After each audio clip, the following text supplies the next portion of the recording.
जिस वक्त मोहम्मद बिन कासिम सिंध पहुंचते हैं, आइए थोड़ी सी सिंध की दाखिली सूरत हाल पर भी बात कर लेते हैं। इस वक्त सिंध के हुक्मरान हिंदू राजा दाहिर ब्राह्मण थे, मगर यहां पर बहुत बड़ी तादाद में बुद्ध और हिंदुओं की दूसरी कास्ट शूद्रस भी आबाद थे, जिनके साथ बहुत बुरा सलूक किया जाता था।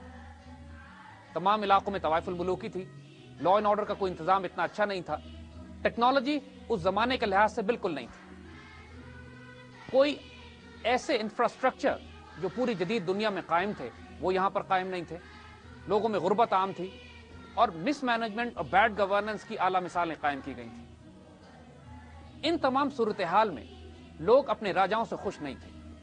देखिए, जिस तरह मुसलमानों ने पर्शियन और रोमन एम्पायर्स को फतह किया और मिस्र पर कब्जा किया, ये बात आप तबातुर से देखते चले आ रहे हैं कि जहां भी जाते थे मुसलमान, हुकूमतों और लश्करों और फौजों से तो जंग होती थी, लेकिन मकामी आबादी बहुत तेजी से इस्लाम कबूल करती थी और मुसलमानों के इखलाक और किरदार से मुतासिर होकर मुसलमानों से आ मिलती थी। मुसलमानों की फतूहात में इस बात का बहुत बड़ा ताल्लुक है कि उनके हुस्न सलूक की वजह से मकामी आबादी इस्लाम भी कबूल करती थी, और अगर इस्लाम न कबूल करे तो मुसलमानों की हलीफ बन जाती थी अपने उन साबिक हाकिमों के खिलाफ जो सदियों से उन पर जुल्म करते चले आए थे।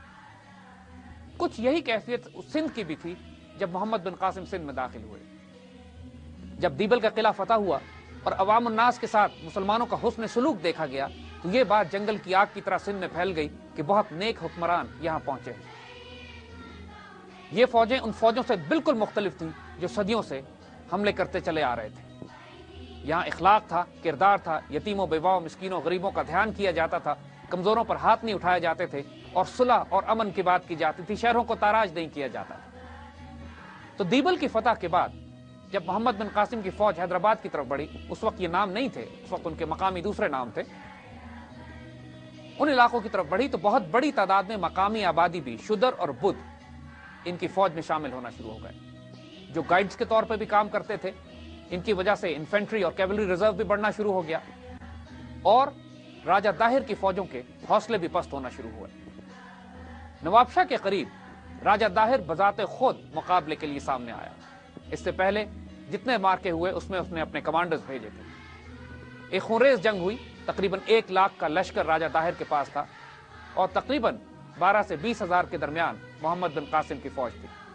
उनके पास हाथी भी थे और ये सबसे मुनज़्ज़म मज़ाहमत थी जो इस पूरी कैंपेन में इनको पेश की गई।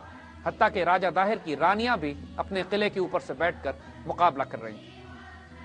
एक शदीद घमसान की लड़ाई हुई और उसमें राजा दाहिर अपने तमाम बड़े बड़े कमांडर्स के साथ मारा गया। ये एक ही जंग सिंध की तारीख में फैसला कुन साबित हुई। मोहम्मद बिन कासिम ने बहुत बड़ी तादाद में गनीमत भी हासिल किया। तमाम सरकर्दा हिंदू राजाओं को और राजा दाहिर के हलीफों को कत्ल किया गया और उसकी फौज को तकरीबन कुचल के रख दिया। इसके बावजूद अभी भी कुछ मज़ाहमत बाकी थी। यहां से आगे बढ़कर अरोड़ का किला और फिर आगे मुल्तान की तरफ पेशकदमी की गई। मुल्तान में राजा दाहिर के करीबी रिश्तेदार हुकूमत कर रहे थे। उन्होंने हथियार डालने से इनकार किया और किले का एक मुहासरा किया गया। मुहासरा बहुत तवील अरसे चला, लेकिन फिर यही हुआ कि जब मकामी आबादी ने आकर मोहम्मद बिन कासिम की मदद की और यह बता दिया कि किले के अंदर, मुल्तान के किले में जो पानी आ रहा है वो एक जेर जमीन सुरंग के जरिए, जो एक बहुत दूर नहर है, वहां से, और मोहम्मद बिन कासिम को मशवरा दिया गया कि अगर पानी की सप्लाई काट दी जाए तो ये शहर चंद दिन में सरेंडर कर जाएगा। इसी तरह किया गया और बहुत जल्दी मुल्तान भी मुसलमानों के पास आ गया। ये राजा दाहिर की तमाम सल्तनत अब मोहम्मद बिन कासिम फतह कर चुके थे।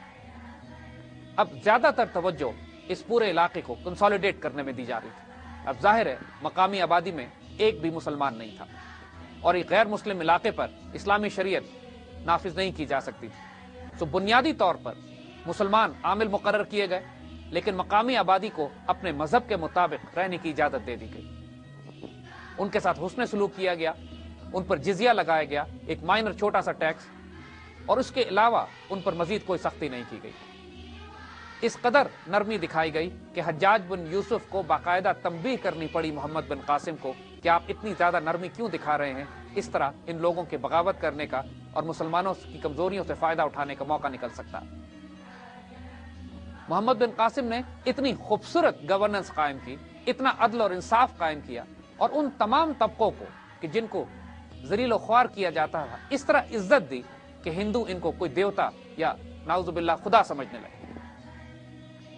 تمام پرانے عاملوں کو ان کی جگہ پہ بحال کیا اور ان کو عزت دی گئی، اور ساتھ ساتھ باقی تمام راجوں اور مہاراجوں کو خطوط لکھے گئے کہ وہ یا اسلام قبول کر لیں یا جزیہ دیں یا پھر تلوار فیصلہ کرے گی۔